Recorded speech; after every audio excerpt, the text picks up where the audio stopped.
W/1.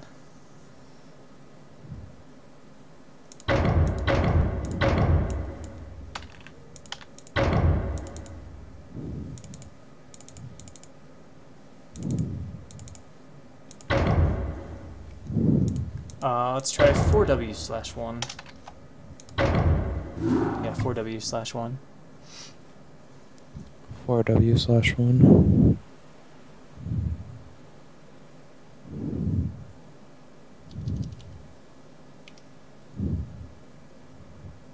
Sweet. Let me switch the display over, and I guess we'll be ready to go into game one, which, to my understanding, is going to be Terror against Widow Killer. Lag-free Terror facing off against IM's Widow Killer, and I don't know who Widow Killer is. Yeah, I wanted to bring their lineup up again. I don't... Well, no, that's not true. There are some people on here that I know. Actually, I was talking to Javeliteran about this, and he thought that Widow Killer was Modesty.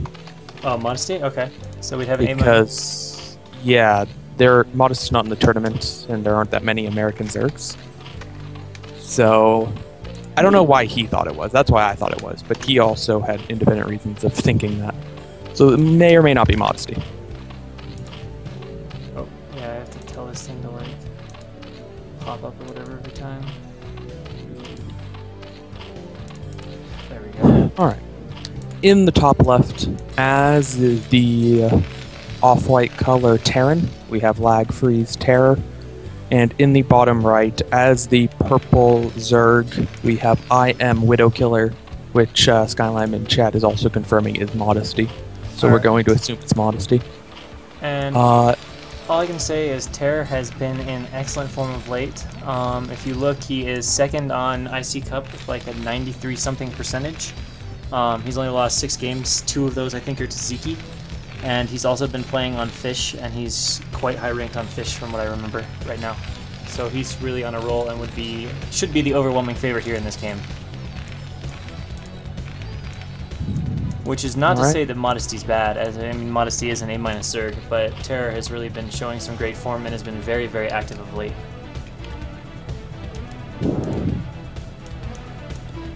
So this is game number 1, first game of the day of week 2 of Swedish Brood War Initiative's Team League.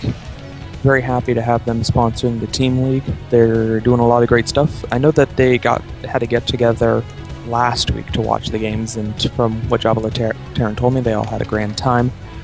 Don't know if they're doing it again this week, but big thanks to you guys out there.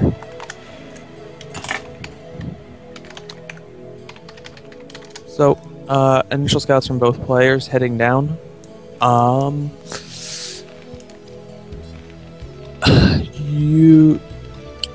guess setting up the Zerg Scout isn't an automatic, or the Drone Scout, excuse me, isn't an automatic thing for Zerg, especially on a 2-player map. But given the player, I can somewhat understand why he'd be a little bit more cautious. He did see a little bit high number of Marines, and now it looks like that his early scouting might pay off here, as these early Marines are heading out. They have SCVs behind. The Overlord's going to see all of them. He's just going to lose the Overlord though, so that's a big deal. There are no Lings in production. The pool is not done, so that's going to be really bad. He just lost that Overlord, which means he's just going to have to wait on another Overlord to make Lings, and that's going to make this defense absurdly difficult. Yeah, he started another hatchery in his base. I'm surprised he didn't cancel the one of the natural, because without the spawning pool even done, without the Overlord, I don't know how he's going to be able to defend his natural. He's pulling all the drones off the line, though, to try and fight this. We'll see if he can intercept the Marines. Obviously, that's going to be critical. It is just 1 Rax of Marine production, but there's already 3 here, and we'll see if he can get a surround with the drones. 1 has already gone down, 2 drones, 1 drone really low on health. And wait, Widow Killer, he's going way far up to intercept Marines. He does get 1 very nicely. However, he's putting down a creep colony to try and hold a bunker being built out of range, but there are 3 SCVs already shooting at the drones. Are going to be able to drill right on top of the Marines. They're right in the drill path. Can they get out of it? Yes, just barely, but they do knock off 1. 3 Marines remain. It's down to just 1. Can he get this last one into the bunker? I don't know. It's going to be close. The Sunken is really low on health, but he has targeted down the SCV, making it. He does get rid of the Sunken colony, though, and I think the bunker's going to finish. A few Lings are out. The bunker will finish, but is it in range of the hatchery? I don't think so. As the creep recedes, he might be able to build a bunker in range of the hatchery, but I suspect that Modesty is going to get out enough lings in time to deal with this. Wait, okay, I was going to say. Is he trying to pick off drones with SCVs? That's kind of cute. He actually gets one, though, just as I say that, and then drills back. What are we looking at? Well, it's only 10 supply for Modesty, so even with a lot of SCVs off the line, Terror still has decent saturation back at home, and Modesty has almost no saturation whatsoever. So even if he isn't able to bunker the hatchery down, it's still going to be a really rough situation for Modesty. Both players going for more static defense. It's going to be yet another race, but the bunker is going to finish much, much sooner than the sunken colony this time. Oh, Modesty overcommits with the lings, and he's going to lose all of them as the SCV's blocking him from retreating. Nice little micro there by Terror to prevent them from getting back. Unfortunately, that sunken is in range, is taking a decent amount of damage from a fully loaded bunker. Zergling's going for it now to buy the sunken time to finish. He might take down the one bunker. No repairs to Imba. The lings evaporate, and Modesty is looking really dead, down to 7 supply, and there's GG. Welp, I guess the whole Peruvian team starting out pretty strong. Yep. And there were no complaints of lag, so far maybe we are lag-free. So Terror's really the anchor of that team, so he does get a crucial first win, and we'll see how it goes from there. Game 2 is going to be on Coliseum. Yeah. I'm not sure. I mean, Modesty did an okay job with the defense. He definitely got some nice pickoffs with his drones, and that was good. That would have been over a lot quicker if he hadn't managed to kill 4 or 5 Marines before the bunker finished. The one thing that left me questioning about that game was letting that third hatchery finish. I think Modesty was a little bit optimistic, thinking that he was going to be able to get anything off of that hatchery. I thought he was building it there just because he was going to cancel the one to the natural and give it up. But he kept all 3 hatcheries, and he just simply didn't have the economy to be building off of that much larva. Yeah, and then after pulling all of those drones, I mean, they did stop a few Marines, but he lost almost all the drones in the process. And Terra was just really at a great spot economically, too. Are you ready for Game 2? Ready for Game 2. Then let it begin. It is going to be Dark from LagFree against I Am Phasers, a PvT. And of course the map Coliseum. Alright. In the bottom right, as the teal Terran, is I Am Phasers, which is a really fun name to say. And in the top right, as the purple Protoss, we have LagFree's Dark. And it is a very, very early probe coming out from Dark. And probably no pylon, huh? So, we're going to see some kind of cheese. I don't think the middle of the map is buildable, so I think he has to place the proxy in one of the bases, which on a 4-player map is rather risky, because this is the risk right here. He's going to go to a base and find nothing in it. If the Terran was there, then yeah, great, proxy works, but now he's going to double back, and unless he just wanted to gas steal and hope he could find the first position to gas steal, but he's at 9 of 9 and hasn't made a... Okay, he's going to make an in-base pylon, so it's possible he was just sending out the probe and hoping if he hit Terran first, he would be able to gas steal. I don't think he can guarantee a gas steal now, unless... Gas steal before first pylon? Well, some Protoss will not necessarily before, but they'll send out the probe early so that they can get the gas steal off.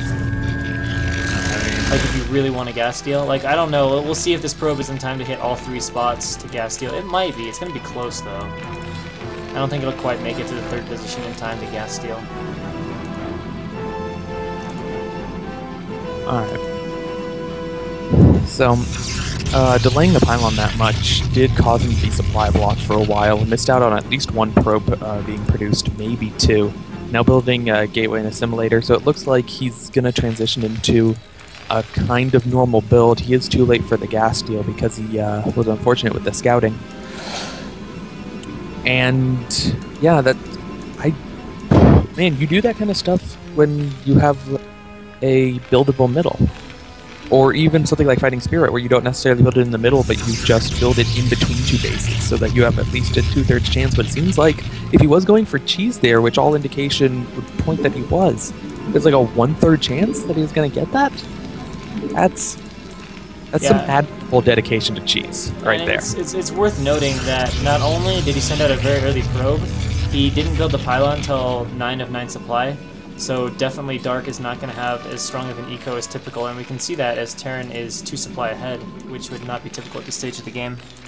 And that's probably just 2 extra probes, basically. 2 extra SCVs.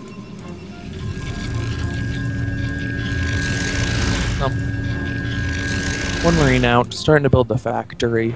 On the other side, Protoss now building the first goon. And it looks like Dark might go into something fairly standard here. We'll see if he gets range. He's still working on it. Oh, he doesn't have one. Oh god, he's only mining gas with 2 probes. Oh, there we go. Okay, put the third on now, realizing it. Is he going to get range? So he's probably going to go into more of a standard game. Doesn't really have the money. I think we'll just see an expansion here. And now he's putting 4 on gas to compensate. I don't know how much that really makes up. There was some thread about it. It's like every 5 minutes you get a couple extra gas or something like that. I forget exactly what it was. It was like a BGH thread. Oh, he's going to go double gate. So an aggressive opening, but perhaps slightly delayed. Definitely range slightly delayed. And he is cutting pro... No, okay, maybe he just didn't have the minerals because he's behind on eco. Yeah, I'm not sure. Like, I know that there are... I've seen the thread you're talking about, where you get very slightly more gas if you put 4 on, but I think it's also positionally dependent. Like, where the geyser is relative to the nexus. I think if it's directly above it like this, you don't actually gain anything. But I might be misremembering that. Just looking at the probes, it looks like every time the probe stops, there are 2 probes waiting there at every round. And you're not getting anything out of it, but whatever. It's minor stuff. Alright, so he's going to have 4 goons coming out. He's got 2 out right now. FD's going to roll. So 4 goons by the time FD gets there, so assuming his micro is solid, he's going to be just fine. This is really not the best FD Marine positioning, but it doesn't matter. Range isn't done yet. It should be getting pretty close, though. Range is about to finish. Going to kind of have to keep walking back, trying to get a few shots off, but he can't really get free shots off on the Marines right now because he doesn't have range, although that is going to kick in right now. So now he's got the range, he can fight this a little better. He's going to have 4 goons, nice narrow choke. He's got 2 more, he's going to have a 5th really done, so unless he really bushes something, he's going to be fine here with the micro against the FD. But of course he doesn't have an expansion, so Terran's going to be fine economically. I doubt we're going to see him commit. He'll probably just lay a few mines outside this long natural choke. Yeah, he actually is going to come back in here, push the goons back a little bit. Kind of suiciding the Marines right now as they're fighting outside of the tank and now running back. How far is he going to chase with these Dragoons? He needs to stop right about... Oh, God. Well, 1 goon gets devoured by the mines, and the other's going to have to retreat back now. And this is apparently Phaser's key to come back. Picks off a 2nd goon. So that's not a bad trade. Losing a few Marines to kill 2 goons will be just fine. And, of course, a much faster expo. We can see his CC is almost done. Protoss only just starting his Nexus. So Phaser's going to be in a really good spot now at this point, going into the mid-game. Yeah, you're starting to see just little... You're starting to... This is the common theme of Brood War, to see little advantages start to snowball throughout the course of a game. The getting supply blocked early, so missing out on 1 or 2 probes, set his economy back a little bit. Then putting an extra probe on gas sets economy back a little bit. Because of that, Terran got an expo up faster, and the faster expo means that Terran's going to get an even larger lead. And it's compounding. When you make a small mistake in StarCraft, it has a nasty habit of just becoming a bigger and bigger mistake over time, as you're unable to stop your opponent from taking more and more advantages. And it looks like that's exactly what the Terran's doing here, but just playing it right, not doing anything silly. I don't know if he realizes that he has a slight economic lead. He did see, because he kept his scout in there relatively late, that the Protoss didn't have an expansion up. I don't know if he really understands exactly how far ahead he is economically. And a slight over Maynard there from Dark. Just the back expansion, but now it is up and saturated, of course. Terran's ahead. Terran's mined about 1,000 minerals from that expansion, whereas Dark has not mined any minerals, just now starting. And Terran is Phasers on 2 factories, getting his armory up, so we're probably not going to see any super aggressive timing pushes or anything like that, unless Dark does something really greedy. But usually if you're getting that armory, you're just going to go play 3 base, 2-1 type stuff. And yeah, it looks like he might already be moving to the high ground, which if he does, it's going to be a very quick third, especially if he's going to build it just right on the high ground. He's sieging a few tanks here up, and going to wall off the ramp. Okay, he hasn't dropped the CC yet, putting a bunker at that choke, and getting a turret up as well. We'll see how soon he starts the CC. This is a pretty aggressive third. Yeah, it does feel a little bit spread out, but I'm not sure that Dark's going to be in position to punish it. Observer comes in and sees that very forward turret. Doesn't necessarily see the bunker or the SCVs or the command center, but just based on that turret position, he should be really suspicious this is happening, and he might be forced to try to make something happen. Yeah, but at the same time, I don't think he's going to be able to. He's not building a shuttle, and he's only on 3 gateways. Only has about 6 or 7 Dragoons, and against a bunker and a wall and 3 or 4 high ground tanks, I don't think you'll be able to do much. Maybe if you had the shuttle coming out, there'd be a little bit of potential, but I think he's just going to have to deal with it. He's going to go maybe fast arbiters, though. Yeah, he's going fast arbiters. Yeah. So that's going to be his response, and that's okay. If you have the tech, being a little bit behind on bases is not as bad for a while. At some point, you still need to have to be up of Terran in bases, but you have a little freedom with that. There's going to be a very crucial attack in 5 minutes time or so, a little bit less than that. If he goes, he's going 2 base arbiter.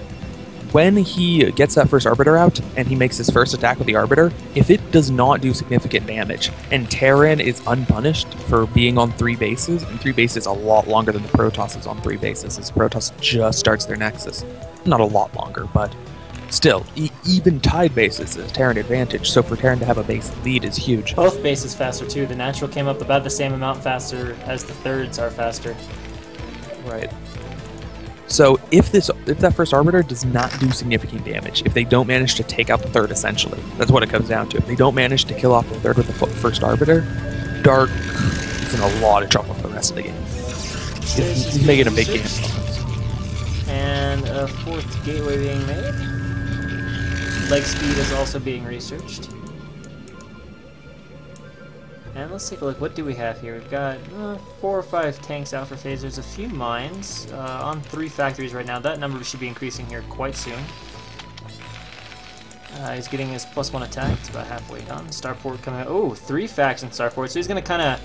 And now dropping a bunch more facts. He's going up to 6 factories. And he's getting a pretty fast Starport. That was 2 fact Starport. So I think he's going to try to deal with the fast Arbiter with fairly fast vessels. And the second armory as well. He doesn't know about the arbiters yet. Oh, he doesn't have. Oh yeah, that's a good point. Yeah, he doesn't know. Okay. Well, that is a very fast starport though. It is a very fast starport. I think I mean, unless he's just rushing science vessels, which would be a really interesting move. I think more likely it's just because he wants that +2. Yeah, maybe. Yeah, maybe he's gonna actually need that at the timing to start it right away. That's true. That's still really fast though to go 2 facts into starport. Yeah, but he did put the armory down pretty fast, so. It's a pretty big investment to do that. That's why a lot of times you'll see the Terran player go for 1-1 and then get the second attack upgrade, even though +2 tanks are really, really strong. You just don't have that gas to invest in the starport and then the science facility and then the second upgrade. You'd rather be using that money on tanks, but he's skimping a little bit on his army here, where he could be pumping out a huge army, instead using that money right now to build up second armory, build up the upgrades, build up the factories, getting a very, very strong infrastructure, and making the attack with the Arbiter all the more crucial.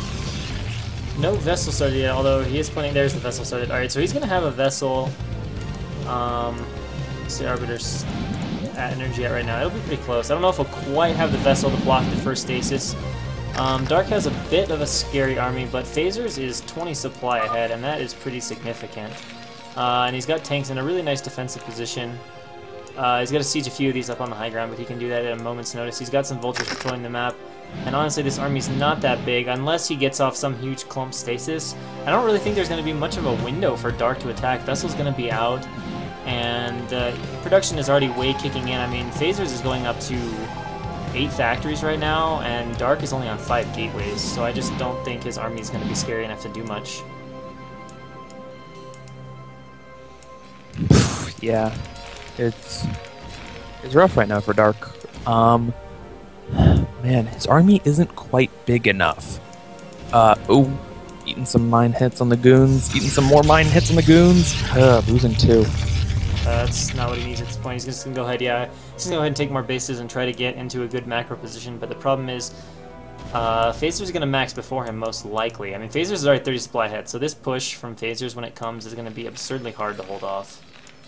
If he does, he might be okay, but it's going to be really, really difficult. I mean, he's going for this Nexus, taking the gamble, saying, look, I need the eco, I got to do something, but trying to deal with a max Terran army, I mean, he's going to have great tech, so that's going to be one hope. And actually, Phasers deciding that, no, now's a good time to go, which is a bit interesting, because his +2 is not done. I thought he might at least wait for that, but he's getting fairly close to max, and now Phasers, or Dark coming in here to attack, Vultures need to pull back. We'll see if he can hit it. Pretty good stasis there, though. Gets 4 or 5 of the tanks, and it looks like Phasers is going to move back to high ground, and now Dark is committing to this, and the stasis is actually acting as a bit of a choke. He's got some Templar in there. Does he have the Storm? Yes, he does. A decent one on the front Vultures. The second one only hitting a few of the tanks, but it looks like it's already down to just goons, and fighting these tanks on the high ground in the choke just not working out for Dark. Going to be forced to retreat. He does avoid losing the Arbiter, though, so that is going to be good for him. Unfortunately, his supply lead going into that attack, or he's down 30 going into that attack, now he's down 40 supply, so not much of a trade there for Dark. Threw away a lot of stuff for really only a Storm on a few Vultures and a Stasis on a few tanks. Yeah, and that was... I mean, it could have been a lot worse for Dark, and it would have been a lot worse. EMP was 10-15 seconds away from finishing at the start of that fight. So the Arbiter just got up enough, or excuse me, not the Arbiter, the Science Vessel just got up enough energy, but then couldn't do anything with it. Yeah, and Dark is just going to get Mac rolled. I'm pretty sure Phasers at this point is +2 attack is going to finish here in like a second. I'm pretty sure he can just unsiege and just aim move and end this game right now. Dark is crazy behind, 60 supply behind. Yeah, he might be able to. Like at the very least, if he hits an EMP, 100% he can just aim move. At the very least, he could be sending the Vultures up and taking out that 4th, because there's no map presence right now for Protoss, which means any kind of expo outside their safe 3 is just going to be impossible for them to do. So here comes Phasers rolling out, laying a few mines. I don't know if he realizes he's quite at this ridiculous of a lead, sieging up some of his tanks. You can see it's still only 5 gateways for Dark, which is pretty ridiculous at 15 minutes to be on only 5 gateways of production.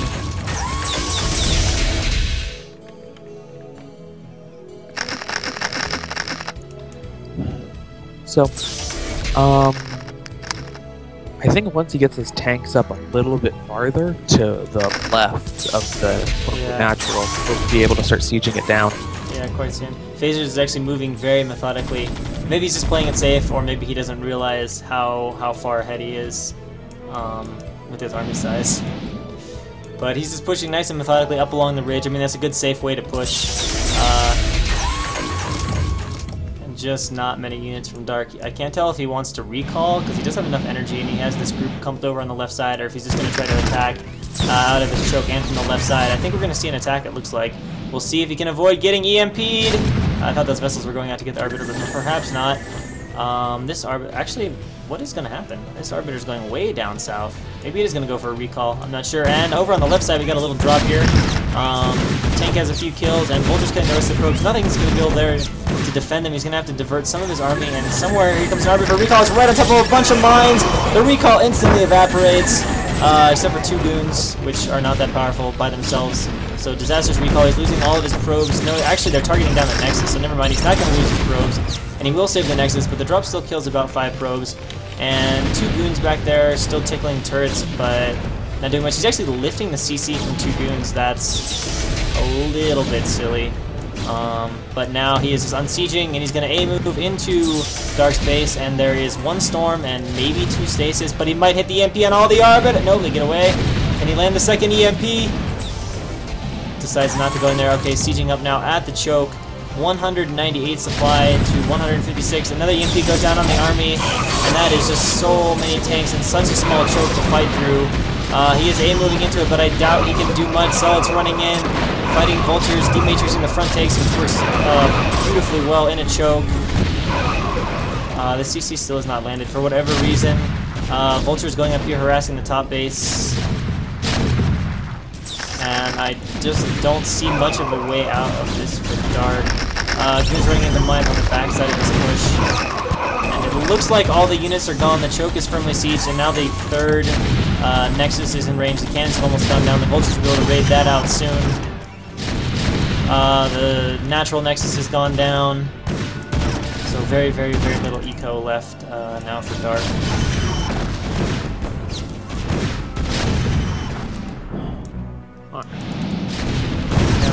It's starting to reestablish some stuff over at the foot base.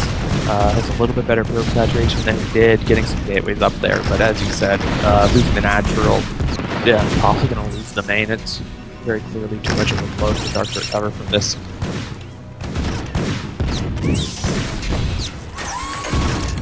And Vulture's now finally raiding the probes at the third base and mining up all the gateways. Tank's actually destroying gateways in the main.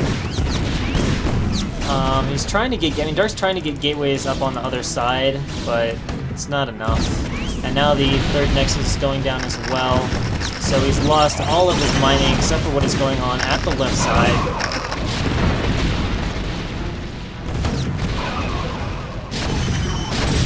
And really, he's never getting out of his base again. Like with the tank, where the tanks are positioned now, and trying to do this with pure goons. 80 supply to 182 supply. And at this point, we really are just kind of waiting for Dark to say, alright, Uncle, I give. And there it is, GG. Phasers ties it up 1-1 for IM.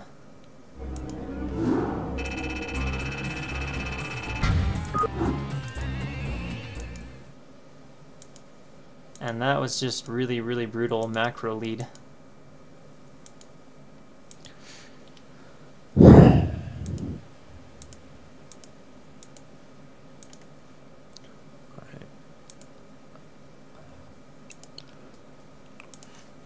So, I'm not exactly sure where this becomes relevant in the story of the games, but I was told by Java Terran that IM was having some issues with some of their players, and Terror did a real solid for the excuse me for IM and for the league, and really didn't want to take the walkovers against them. Oh, cool. So he went pretty far out of his way to make sure that as many games as possible could be played. So, shout outs to Terra for that. Pretty good manner there. So it seems our third match is going to be on Outsider, and it's going to be between, for LagFree, ZT, a Zerg, and for IM Probert, a Terran. Again, two players I don't know, and I don't really know what to expect. Is it Probert like probe? Or Yeah. is it Probert, like Robert? It has probe with an RT at the end. I don't know. Alright. In the top position as the Brown Zerg, we have LagFree ZD. And in the bottom position as the Purple Terran, we have IM's Probert. So, that's going to tie it up 1-1 between these two teams now. And we're gonna have a TVZ on Outlier. Or excuse me, not Outlier, Outsider. Outsider, yeah. It's a very, very strong map for Mutalisks. If you have good Mutalist control, then you're able to do a lot of damage. And it's such a good map for Mutalisks that Wraith play is more viable on this map than it is on almost any other map for the exact same reasons. Wraiths are popular here, as are Guardians. I saw a lot of games in Pro League that featured Guardians on this map as well. There are definitely some really good spots for Guardians. In those high ground areas right above the natural. It's a really big area, which means that you need those kind of high ground pods. They're areas where you can put the Guardians over, and it's hard for the Terran, or whatever race you're playing against, to be able to approach them easily and get all their units to focus down the Guardians. Guardians don't have a whole lot of health, considering how expensive they are. So it's a it's a very large area that keeps them safe, but because it's so large, they can move around a lot, so they're not constricted to one area. And it means that they can do a lot of damage over a large part of the natural and a good part of the main even, if Terran has enough buildings to expand out in that direction. And let's point out ZD here is going 9 pool gas. Most likely we'll see speed, but you never know. Could be some kind of crazy one-hatch layer build, but more often than not, what you see this is going to be 9 pool speed. And there we have 3 lings, and we'll just wait to see what happens with that 100 gas as soon as it's mined. And it looks like Probert may be thinking race or mech, as he's got his gas up nice and quick, although critically for him he's not walling off, which is more common, particularly if you're going to go wraiths. Although a lot of times mech walls as well. It's going to be interesting to see. Zerg has spent his gas, and it is going to be 9 full speed with a lot of lings. We've got an 8th on the way, and probably Mori might very well go up to as many as 12 lings. And SCV comes in the base, diverts 1 ling back to chase that down as it harasses the drone a bit. And okay, it's only going to be 8 lings, and then he's going to switch back into drones. And he's taking all his guys off gas. So now, Probert needs to get some SCVs over and block this ramp. Oh no, he's going to try to defend this with a bunker, which is going to be beautifully SimCity'd. I don't think the lings can get in there and kill that. But they might be able to kill the gas. In fact, I'm pretty sure they will be able to kill the outside of the gas, so that could be really bad. And exactly what I was thinking, ZD immediately going for the gas, and now Probert's going, oh, well that's annoying. We'll see how the Marine control is. Once speed kicks in, it's going to be really obnoxious. The factory's a long ways from being done. In fact, just started. So he's going to have to either really repair this gas hard, or just accept the fact that he's going to most likely lose it. Because once speed kicks in, he can actually come in there and pick off the Marines if they overcommit to this. He's got 1 SCV repairing, which might be enough. He actually might be able to hold this with repair. He's going in now, rushing in, picks off one of the SCVs, repairing, so there we go, doing some damage in the main base, and he is going to go ahead and start lair on 1 base, and he's going to drop a Hydroden, so we're going to see a fast Lurker follow-up. Very, very cheesy play here from ZD. Yeah. Oh boy. This is definitely Peruvian play at its finest. Now there are enough Marines, the lings themselves are not a threat, and it looks like he will be able to defend his gas, even supply dupe in there. Lings can't do a whole lot more damage at this point. There's going to be a Vulture coming out, although it is a slow Vulture against Speedling, so it can be chased down, although it's not easy for the Zerg player, but at the same time, if the Zerg player's control is good, can't do much. And what he's going to drop after that, he's going to drop a command center. So he's just going to try to expand. It looks like he wants to try to get rid of his things now, keeping the Vulture right there with his Marines. The Lurkers are on the way, so the question is going to be, what does Terran have to defend against the Lurkers? Mines are they're something. But it looks like if and that defends it, that'd be pretty awesome. But yeah, he's got a shop. He's going to get mines. Okay, he's going to get mines. But he doesn't have any detection, so if the mines don't get the job done, it's going to be pretty bad. He's getting an armory too after this, so... oh lord, and there's going to be a lot of lings now. He's going to be like, okay. Yeah. It's... well, I don't think mines are going to be enough. Probably not, especially if he realizes what's up. He can just use a couple lings to defuse the mines. Yeah. I mean, you don't get a ton of lurkers with this because your eco is so low, but you get enough that you can probably absorb mines, especially if he doesn't continue vulture production. And since he's getting an armory, I'm not sure if he's going to do a ton of vultures. He might make 3. Right now he's holding production at his factory. His armory's done. What's he going to make next? Because 6 mines, it's... oh, he's got 3 vultures. He's got 9 mines. It'll depend kind of on the micro and how Probert runs in there. He's making a bunker on the low ground, which might buy him time. But still no sign of anything that will give him detection. Ling's running in, trying to see if there's any mines to defuse for the lurkers. And now more mines are being laid at the natural. He's got 2 down, he's put down 4. How many mines does he have left? 1 on each of these vultures, and I think 3 on the vulture in the main, which has disappeared. Or did it die in the attack? Maybe it died. It got mine dragged. Trying to clear most of the mines, and he does it really nicely. Now there's only 1 mine standing between him and lurkers. Is detection going to start? Yes, it has started, but it's going to be a while. Now he's like, oh shit, lurkers. God, why? They're running in, they burrow. He cannot see them, of course. He can't really repair the bunker, too. He's just going to have to evacuate the natural. And then it's going to be a question of, can he hold the main long enough to get turrets. The lurkers are just going to keep pushing forward, inching forward in this race against time. Also, the Academy is going up. If he buys enough time, he'll probably be in great shape. If not, though, he's going to lose the game outright to these lurkers.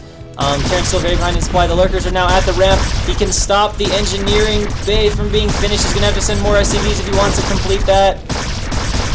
Oh, but man, the Academy so now, the Academy might help. He really wants to finish the eBay, though, because he can give him turn. It's so close to being done. I think he can get it. An SCV will get lucky enough to get on there and get the last little bit. Okay, he can lift the eBay now. He can build turrets, but will it be in time?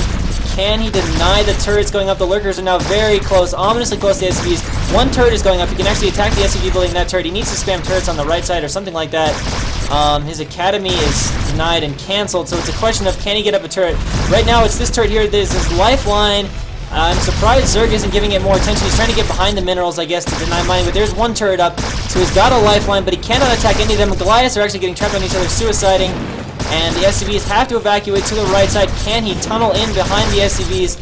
It's going to be close. I think he's really building these turrets in the wrong spot, and Probert says GG. Cannot stop the Wrath of Lurkers. That was really close. If he would have built a turret on the right side or in the middle of his mineral line, he might have been able to hold that off. Man. Alright, some really small thing that I want to point out for ZD, way at the beginning of the game. As soon as he built the first 6 lings, he saw the Terran scout coming in, and he sent 1 ling back to deal with the scout and the other 5 to go down. And I know that there are a lot of Zerg players who like to use all 6 of their initial lings to pick off the scouting SCV. And if you're going to go for one hatch lurker, go for something super cheesy like that, then it's even more important to really focus down that SCV. So it's impressive that he decided not to, that he had faith that the future Zerglings would be able to do it, that he'd be able to take it out and stop the scout from being able to see the lurkers. But it allowed him to put on some early pressure, and you saw how close that was to being able to defend the lurkers and not. The few SCV kills he got, because he sent those initial lings, may have been the difference in the game. So, very small thing early in the game, but I really like that from a Zerg player, to have faith that you're going to be able to kill off the scouting SCV later. So we get into our next game on Overwatch, a TVP LagFree's boy against I Am Infernus, not Infernal. Alright. In the top left, as the blue Protoss, we have I Am Infernus. And in the bottom right, as the red Terran, we have LagFree's boy. LagFree boy is Terran boy, but Terran boy did not fit with the LagFree tag, so they just shirt with the boy.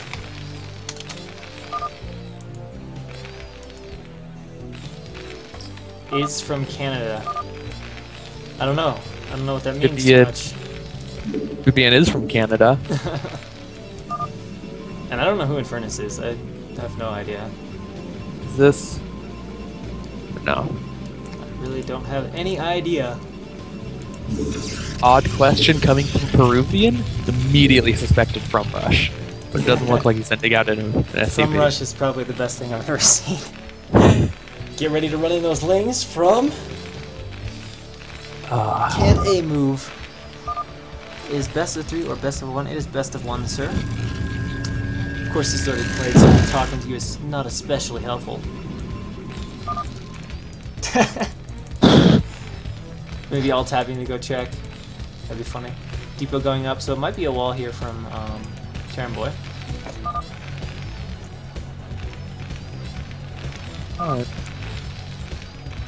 LagFree apparently can multitask and check TL without PPing, so that's kind of cool.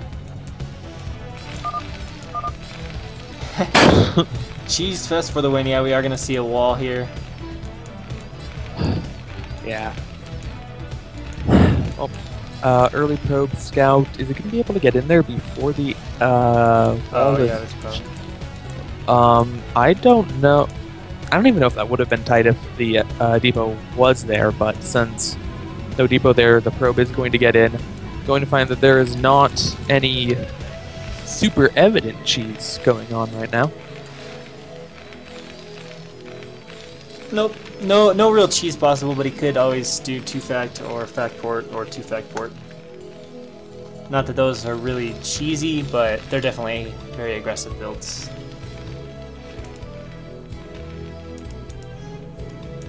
People in my stream always complain they don't want to watch the roster.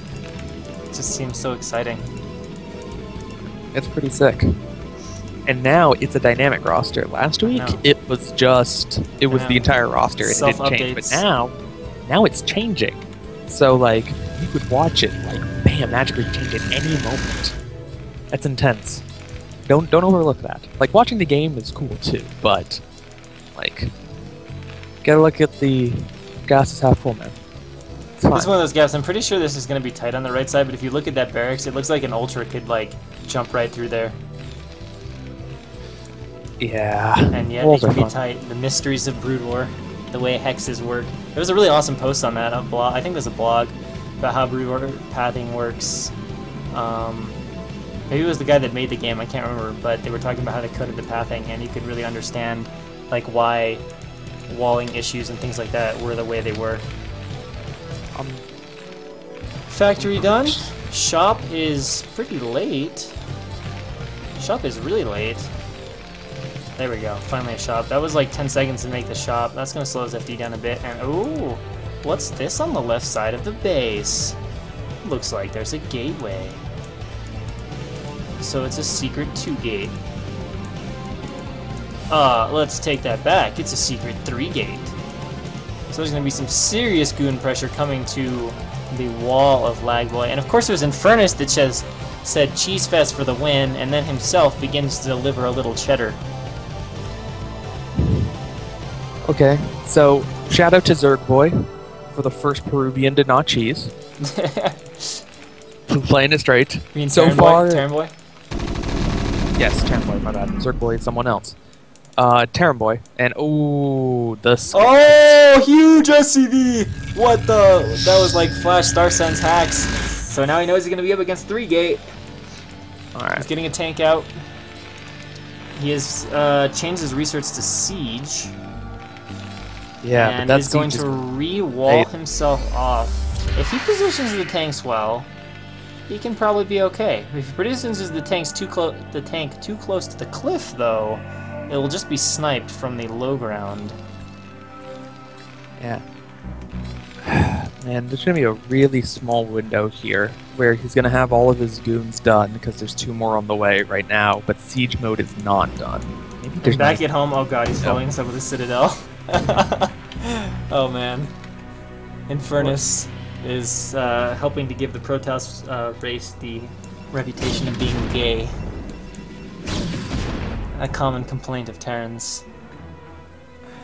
And it might be... where is the Citadel? Did it get cancelled?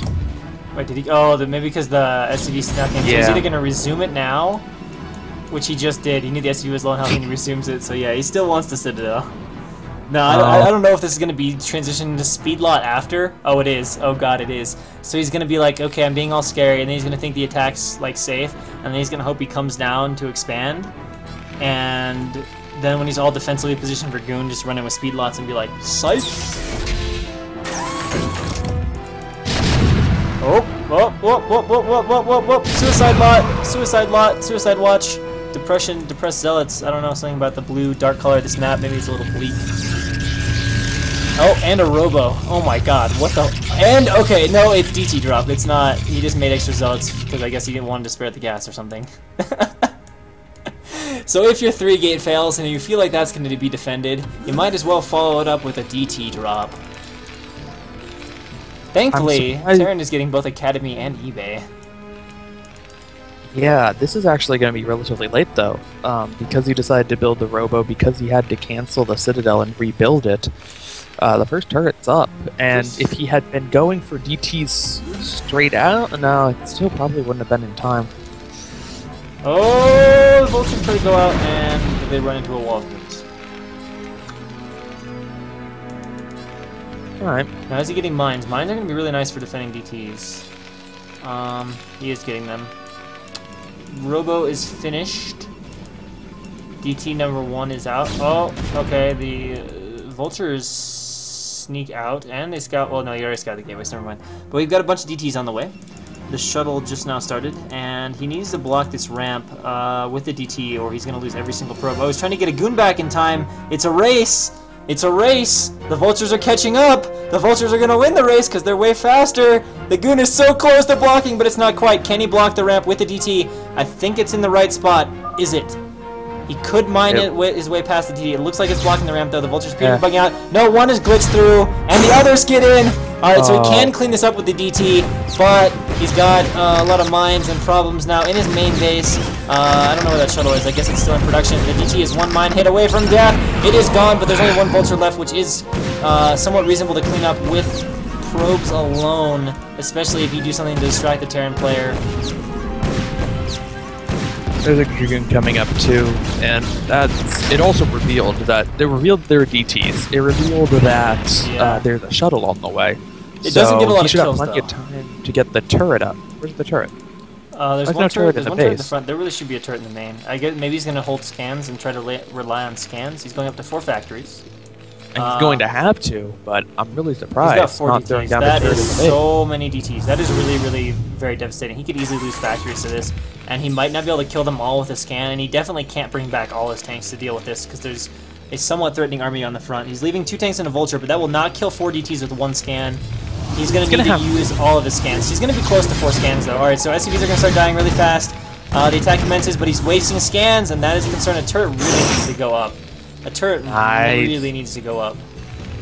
Yeah, picking up the DTs so that lots of scans being done. I don't know if he's going to be able to pick all of the DTs back up. One's going to die. He still has 3, but this turret is getting pretty close to completion. Whoa, he scans unnecessarily, but with the turret going up in the main, he might be okay. I hope the shuttle isn't going to die to this turret. It is going to get away, but now it's very low on health. 3 DTs still remain, but, I mean, let's face it, Terran Boy has held that off pretty easily. He has no scan. Oh, cute. Terran Boy concedes the gateways pylon from the top, so yeah, the goon's forced to cancel on those gateways. And behind this, Infernus is like, you know what? This failed, so I'm just gonna double expand because YOLO, I guess. Yeah, I'm not sure.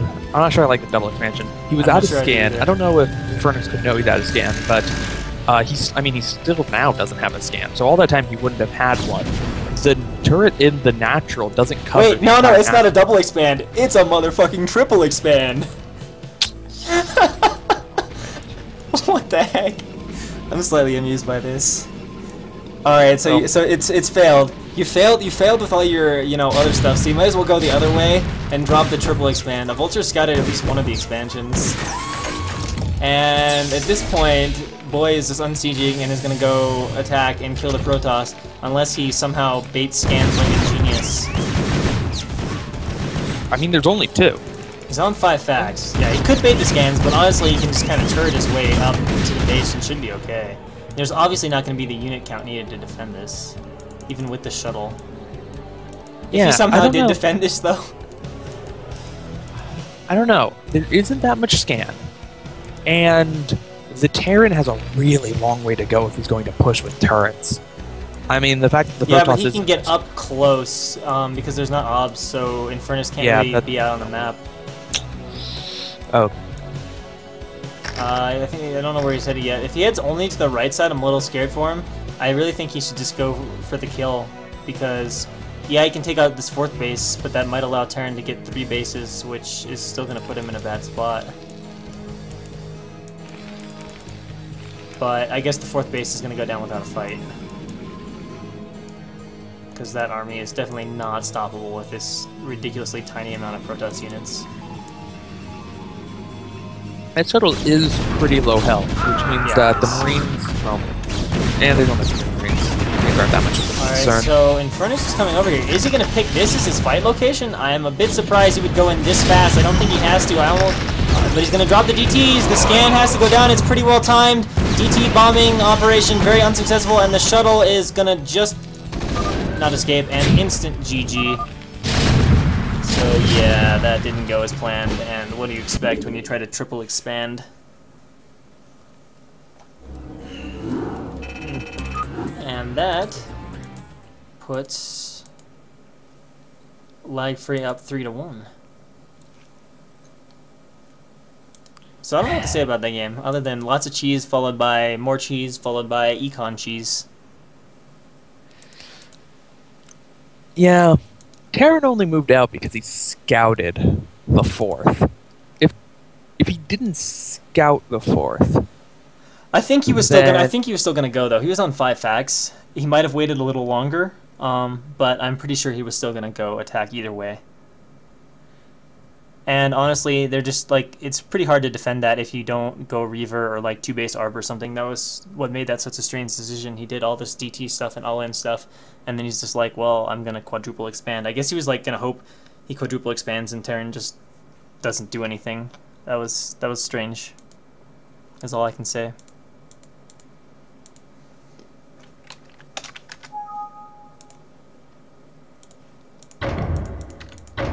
And a bit painful for Infernus.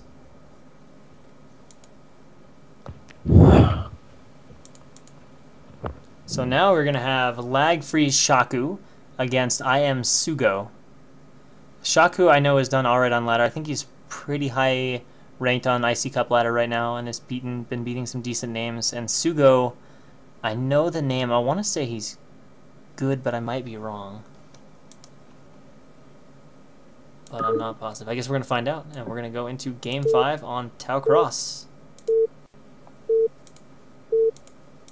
And since people are complaining, I'll let them watch the actual cast as opposed to just the leaderboard screen. that's nice of you. So, in the top right, as the blue Protoss, we have Shaku. And in the bottom right, as the orange Protoss, we have Sugo. So, we got a PvP mirror on Tau Cross.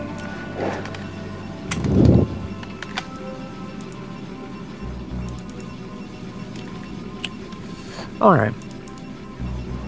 Should be interesting. Yeah, Tau Cross a non-ramped map, so you can have some pretty serious goon aggression sometimes, and also the choke is really, really narrow, so a contain set up outside the choke, particularly with Reavers, is very, very difficult to bust. Yeah, it is. The choke between the natural and the main is very, very small, but the choke from the natural to the outside is very, very big. And because Dragoon aggression is so strong, it kind of... I mean, the fact that Dragoon aggression is so strong leads you to want to make lots of gateways so you can make lots of goons fast and have a nice big army. But the fact that that choke is so small compared to the other choke almost makes you want to fast expand. Or get an expansion, not necessarily 12 or 14 next, but get up an expansion faster than you otherwise would have. What players going for gateway first? Gas for Sugo and gas for Shaku, so we're going to see at least standard opening PvPs, no 2-gate, 3-gate, 4-gate. Craziness. Actually, I don't think 4-gate is really a thing at this level, but it's popular at D for some reason. That's like the thing to do. Go 2-gate and then go 4-gate slow lots. That happens a lot. Tau Cross is an odd map for PvP, just because a lot of PvP, assuming you get past the first 12 minutes or so, really becomes a positioning battle. And if you have the high ground when the very similarly composed, similarly sized goon armies clash, then you're able to win. But if you don't have the high ground, you lose.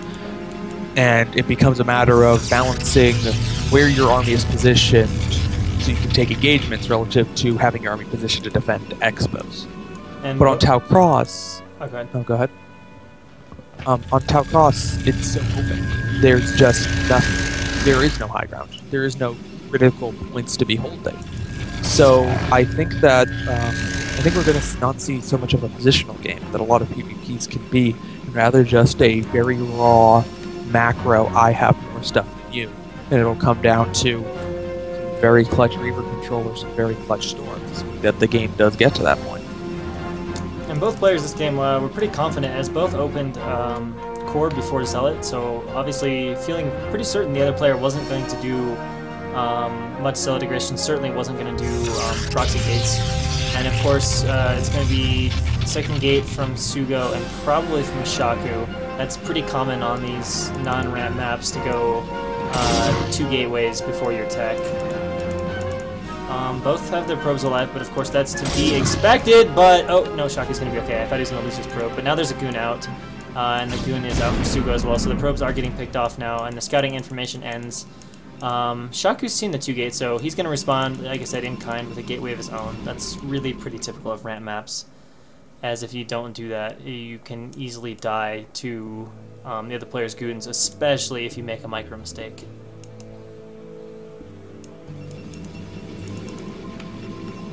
And range for both players on the way, slightly faster for Sugo, but he's not really moving out to pressure, so it's not going to be any sort of significant difference that could be meaningful or exploited. And there's the Robo, Shaku going Robo. Sugo, we're still waiting to see what his decision on tech is going to be.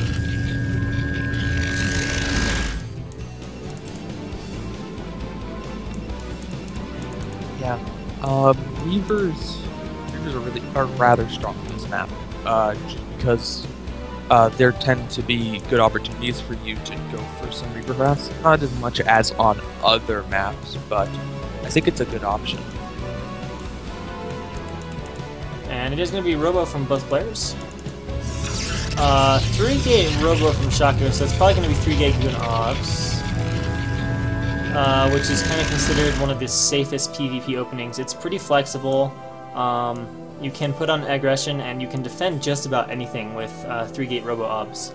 So it's one of the most versatile builds in PvP. Perhaps its one weakness might be the fact that it's not economically as strong, as obviously if you take time to produce goons out of 3 gateways, you're not going to get an exceptionally fast Nexus. And we're just seeing 2-gate Robo right now from Sugo, so we're probably going to see Reaver from him. Oh, I'm wondering if no, that's just another goon. Alright, so we've got 5 goons and a Zealot coming up here against 4 goons and a Zealot, but 5 is out for Shaku, so I doubt either player will kill each other. But here we go, Sugo's going to move in. We'll see if we can get the better of this trade. He does have a 1 goon advantage. No, never mind, the goons are equal right now. Looks like the control so far was fine from Shaku, who's already killed 1 of Sugo's goons, now walking on top of them.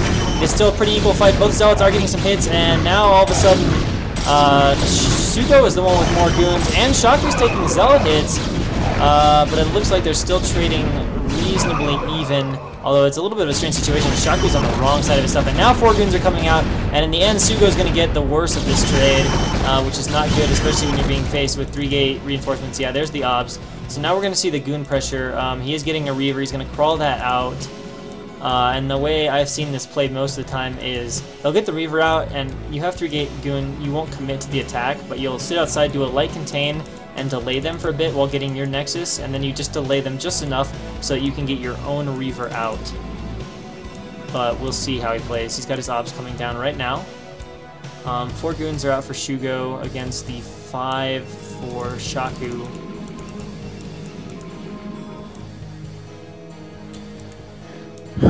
Yeah, that was almost done. But the Nexus, of course, is halfway to being done for Shaku. The only thing I don't like is that, oh, Shaku's just going to go for gateways. Okay, he's just going to try to defend any possible Reaver with Mascoon. So we'll see how the control ends up being for him. Because I was going to say, if he was going to crawl Reavers out, his Robo's in a really poor position for that. That's a long crawl route to get all the way down to the natural. Yeah, I think we might see that large choke come into play here. In a different map with a smaller choke, the Reaver has an easier time overcoming big number deficits. But it's 5 gateways. 5 gateways. All in a big line. I like what Shaku's doing here, though. This is a good place to sit. It'll slow him down a little bit, and honestly, anytime you can buy with this gives you more time to get goons out, and that's really all you need with the significantly faster expansion and greater gateway count. If you get out enough goons, you can defend Goon Reaver with goon only, but if the goon count is close, it's really, really, really a tough fight. and it allows him to choose to fight in a little bit more of an open ground. As obviously if you fight Reaver Goon in close spots, it's pretty hard to trade effectively because all your goons are clumped up and are going to take maximum damage, and it can be difficult to form a good arc also. 61 supply to Shaku is against 60 for Sugo, so we're still pretty even. But Sugo's already mined a bunch of minerals, and Shaku's Nexus, or Shugo's Nexus, isn't even done. And I think he's just waiting on a second Reaver and going up to 3 gateways now. Oh, trying to snipe off the obs. He does snipe off Shaku's obs waiting at the front. And that second Reaver is about to pop.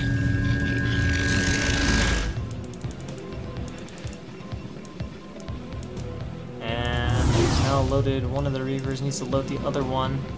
And then most likely will try to apply some pressure. The other thing you can do is you come up with this Reaver Goon Force, you threaten at the natural, and then you try to harass the back door while the pressure is applied at the front.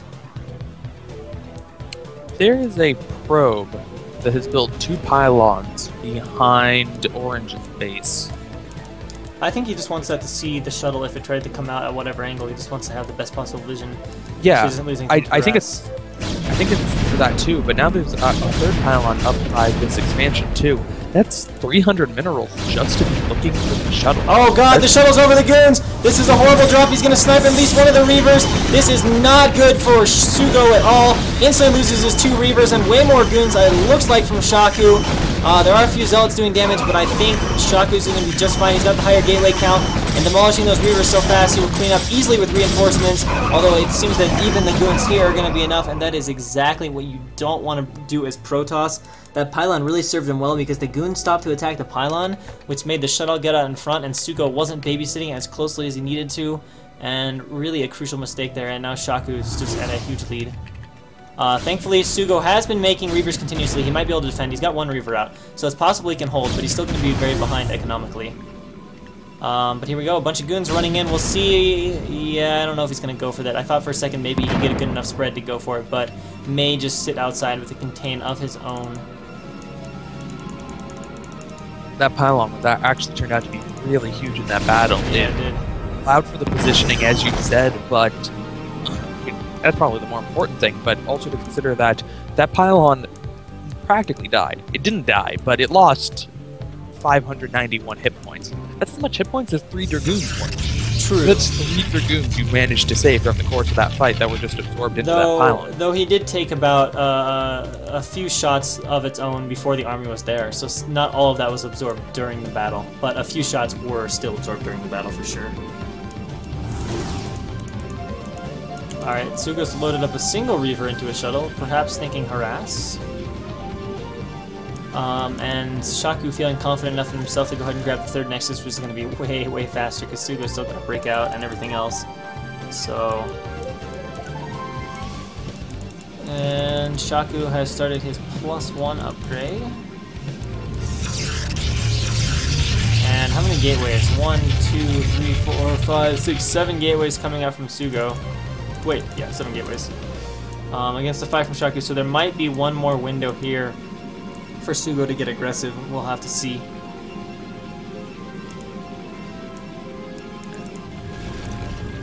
No sign of other tech though. Oh wait, no, there is a Citadel here for Sugo, perhaps for speed lots.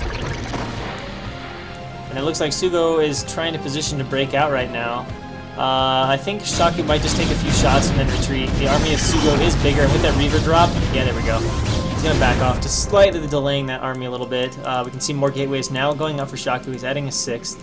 He'll probably want to add 1 or 2 more. He's got an obs. He can see some of the gateway count, but it's positioned more over the Nexus, which is honestly probably not the most ideal spot for that obs. And now the Reaver is loaded up, or the shuttle's loaded up with 2 Reavers. And Shaku's actually bringing down all of his units. Now he's got a scary army. And it's really going to be in a nice wide position. Tau has some pretty wide open spots. It can be tight across some of the bridges, but it also has these huge wide open areas. And Sugo's going to opt to take, maybe he's just going to opt to take a 3rd base, but that is way, way far behind Shaku's. Shaku's already mined about 50 minerals from every patch, and Sugo is only just starting it. And now he's got an engagement. Shaku is moving in, gets a bunch of free hits off on Sugo's goons, who immediately retreats. The army sizes actually seem somewhat similar, but looking at the supply, it's very close right now. Sugo might have a few more probes than Shaku. Sugo is still in 6 gateways, Shaku on 7, so Shaku has to be careful. Because I do see a lot of PvPs that it feels like to me are decided by who makes the first bad attack. And if he isn't careful and has a really inefficient trade, he definitely could still be in trouble against Sugo.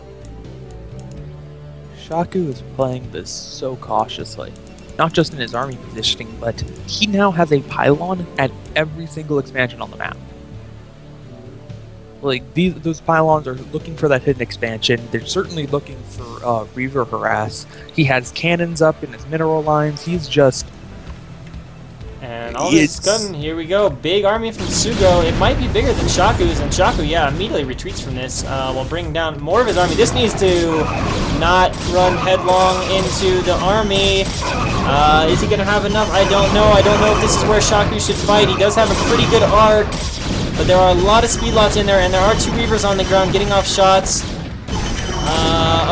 Sugo is actually trying to trap Shaku's goons, and it's sort of working. He's getting a lot of free hits, but Shaku is able to find a second path to retreat away from, and it looks like there might be a little bit of a backstab by Shaku onto the 3rd base. As this happens, it's going to mean a lot of micro in different spots, which also allow for a few more potential slip-ups in control as they react to being attacked in different places. And here we go. Here comes the engagement. We'll follow the small one a little bit. He's just attacking the pylon right now, not really microing that. The Reavers are dropped onto the ground. There are Templar there. I don't know if there's Storm or energy for it. There is enough energy, but does he have Storm research? I don't know. The Reavers are continuing to push in. The goons over here are doing some damage. Zealots trying to come to clean up. They're actually picking off a lot of probes at the expansion, and Sugo is pressing forward up north. Reaver scarabs going off. Zealots running in. He gets a big storm off on the Reavers, but not enough to kill them. They are still doing damage, and is Sugo's army going to be enough to take out Shaku here? Zealots cleaning up at the 3rd base, so Sugo's own 3rd is safe now, but a DT is out, and there's no obs. DT defense from Shaku is going to hold this. And I don't know who's going to come out of this ahead. I think Shaku's going to come out of this just a little ahead, as he killed some probes at the 3rd, and they both kind of repelled each other's armies.